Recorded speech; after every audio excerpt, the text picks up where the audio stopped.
happens when parents live vicariously through their children.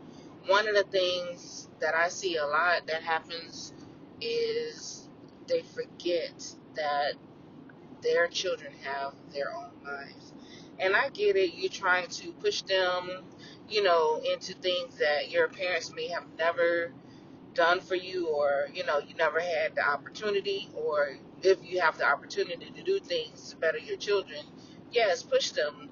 But the thing is, when you do that, you forget that your child sometimes just want your attention, and getting your attention is basically to do whatever you say to do to make you happy. But you have to ask your child, are they happy with their sport that they're playing every now and then? It might be times where you have to encourage them, and it might be times where you have to lift them up when they lose a game. All games are not going to be won.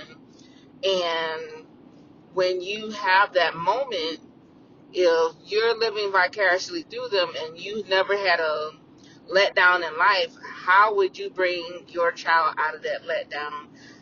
It's basically when things in your life happen where it didn't go the right way, how did you come out of that situation? How did you encourage yourself?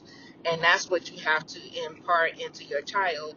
And sometimes it would take, for somebody else to say it to your child, but ultimately you have to be that one that's encouraging your child to, do better. You know, all games are not going to be won, but you learn, your mistakes. Practice makes perfect.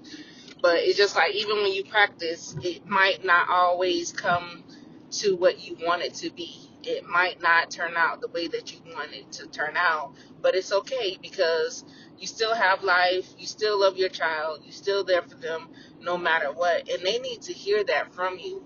So if you're going to live vicariously through your son or your daughter or whoever that you're supporting, just make sure that the intention is to better them as a person and not yourself. Yes, it's good to have, be proud of the individual, but you have to look at it, that person, that creature or being that you're creating, you're going to have to answer to that, because a lot of times when children have a hard time losing, they tend to get anger issues, real deep seated anger, and if they don't know how to pull that anger out and use it, it's just gonna sit into their muscles, sit into their tissues, and sit into their bodies.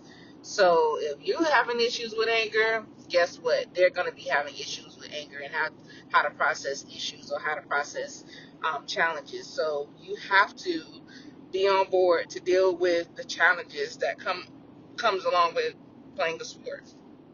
This is Washina on behalf of the Symphony Room. I'll talk at you later. Bye.